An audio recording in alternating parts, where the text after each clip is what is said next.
नमस्कार दोस्तों दिन था 6 अप्रैल 1929। एक लड़का जिसका नाम था इल्मुद्दीन अपने हाथ में एक रेतीले हथियार लेकर के लाहौर के एक बुक पब्लिशिंग हाउस के सामने खड़ा रहता है कि कब इस हाउस का मालिक आएगा, ऑनर आएगा, हम इस पे अपने इस खंजर से वार करेंगे और उसको जान से मार देंगे। और उस व्यक्ति का नाम था जिसको जान से मारा जाना था, उस व्यक्ति का नाम था महाशय राजपाल, जो उस बुक पब्लिशिंग हाउस के मालिक थे। होता ऐसा ही है, कुछ देर बाद वहां पे महाशय राजपाल आते हैं। ये देख के उस लड़के का जो दोस्त होता है वो उसको इशारों में बताता है कि यही वो प्राणी है जिसको हम यहाँ पे मारने आए हैं। तो वो लड़का देखते ही देखते महाशय राजपाल पे अपने उस रेतीले खंजर से कई दफा वार करता है, जिससे महाशय राजपाल की ऑन द स्पॉट डेथ हो जाती है। तो दोस्तों, ये जो स्टोरी है, मैं आपको कोई मूवी की स्टोरी, कोई बना बनाया वो कहानी नहीं बता रहा। ये एक सच्ची घटना है जो हमारे देश में आज से 90-95 साल पहले घट चुका है।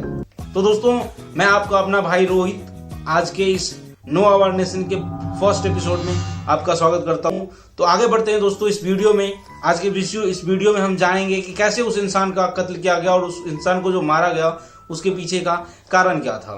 दोस्तों, 1920 में अचानक दो बुक, जिसमें एक बुक का नाम था कृष्ण तेरी गीता जलानी पड़ेगी और एक बुक, उस बुक का नाम था 19वीं सदी का लंपट महर्षि।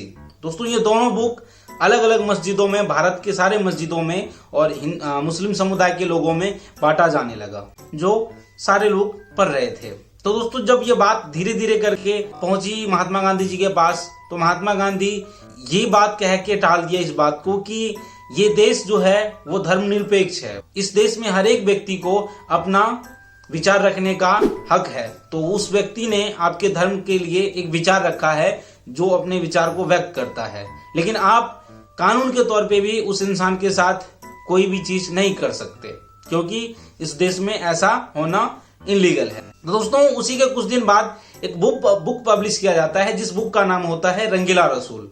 और ये बुक पब्लिश किया जाता है उसी बुक पब्लिशिंग हाउस से जिसका जिक्र मैंने वीडियो के स्टार्टिंग में की थी, जिसका ऑनर होते हैं महाशय राजपाल। तो दोस्तों, जब इस बुक को पब्लिश किया जाता है तो इस बुक में भी ऐसा ही होता है, जिसमें राइटर का नाम मेंशन नहीं किया होता और राइटर के नाम पे लिखा हुआ होता है दूध का दूध और पानी का पानी। दोस्तों, असली कहानी यहाँ से शुरू होती है।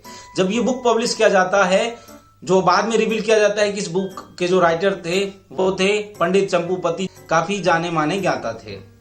तो दोस्तों, जब ये बुक 3 सालों तक भारत में अलग अलग जगहों पर पढ़ी जाती है तो उससे किसी भी आदमी को कोई भी दिक्कत नहीं होता, कोई भी तकलीफ नहीं होता है। ना तो हिंदू समुदाय के लोगों को कोई तकलीफ होती है, ना मुस्लिम समुदाय के लोगों को कोई तकलीफ होती है। उसने भी बुक लिखा था कृष्ण तेरी गीता जलानी पड़ेगी, वो भी लोग पढ़ रहे होते हैं।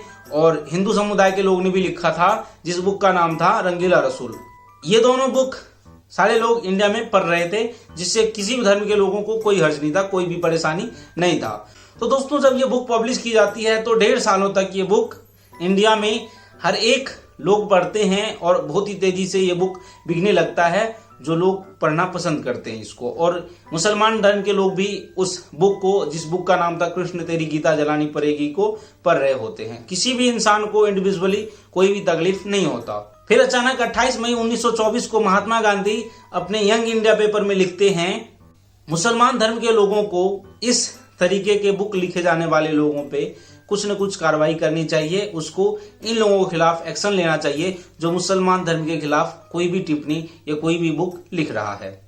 तो देर किस बात की थी, इस चीज को देखते हुए उस समुदाय के लोग काफी ज्यादा क्रोधित हो गए।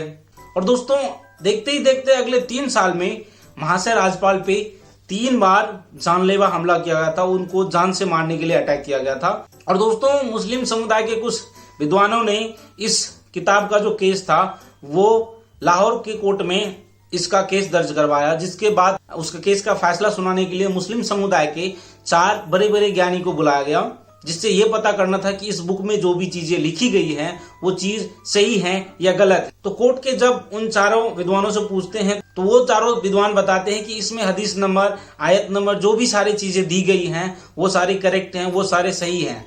इसमें कोई भी किसी भी तरीके का गलत चीज नहीं लिखा गया है, जिसके बाद उस कोर्ट में महाशय राज्यपाल को बाइज्जत बरी कर दी जाती है और मुस्लिम समुदाय के लोग वो केस हार जाते हैं। फिर दोस्तों जब ये केस खत्म हो जाता है तो 3 अगस्त 1924 को महात्मा गांधी, हमारे फादर ऑफ नेशन, एक और लिखते हैं अपना राइट कि कभी कभी अगर आपको ऐसा लगता है कि कानून का दरवाजा खटखटाने के बाद भी हमें इंसाफ नहीं मिला तो हमें खुद से ही हमारी इंसाफ हमें लेने की कोशिश करनी चाहिए। जिसको देखने के बाद तो वो लोग भड़क जाते हैं और अगले 3 महीने में 6 अप्रैल 1929 को महाशय राज्यपाल पे जानलेवा हमला किया जाता है, जो इल्मुद्दीन के द्वारा किया जाता है।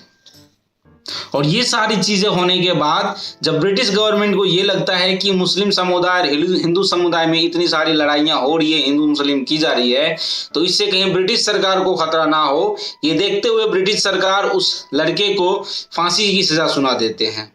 जिसके बाद महात्मा गांधी रिक्वेस्ट डालते हैं उस कोर्ट में कि इल्मुद्दीन एक ऐसा लड़का है जिसको ये लगा कि वो उसके धर्म के लिए काम कर रहा है, उसके धर्म को कोई आदमी प्रताड़ित कर रहा है, उसके धर्म के बारे में कोई आदमी भला बुरा बोल रहा है, तो वो अपने धर्म को बचाने के भाव में आके उस इंसान को मारा है। तो यहाँ पे इल्मुद्दीन जो है वो कत्ल करने वाला नहीं है, वो गुनाहगार नहीं है। और एक बैरिस्टर होने के नाते मोहम्मद अली जिन्ना भी लाहौर कोर्ट में अर्जी डालते हैं कि ये लड़का जो सिर्फ 19 साल का है, इस जुर्म को छोटा ना समझा जाए, तो इस फांसी का जो इसको सजा दिया गया है उसको या तो फिर ताउम्र कैद की सजा दे दी जाए या फिर वो काले पानी की सजा होनी चाहिए, इसको फांसी की सजा नहीं दी जानी चाहिए। जिस बात को सुन के हिंदू समुदाय के लोग फिर से उभरने लगते हैं और उसके बाद ब्रिटिश सरकार को जब लगता है कि जब तक इसको फांसी ना दिया जाए तब तक ये बातें ऐसे ही चलती रहेंगी। 31 अक्टूबर 1931 को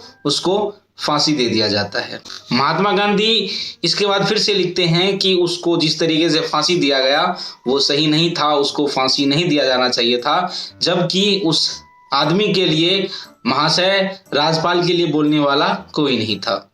दोस्तों अगर लगा होगा कि इस वीडियो के माध्यम से कुछ मैंने ऐसा बताया हो जो दूसरों को भी पता चलना चाहिए, तो अपने दोस्तों के साथ शेयर जरूर करें। अगर वीडियो अच्छी लगी होगी तो वीडियो को लाइक कर दें और सब्सक्राइब हमारे चैनल को जरूर करें, क्योंकि आपका सपोर्ट हमारे अंदर जोश लाता है, जिस जोश की वजह से हम आपके लिए ऐसे ऐसे कंटेंट बना के लाते हैं। तो मिलते हैं दोस्तों अगले वीडियो में, तब तक के लिए आपको जय हिंद, जय भारत।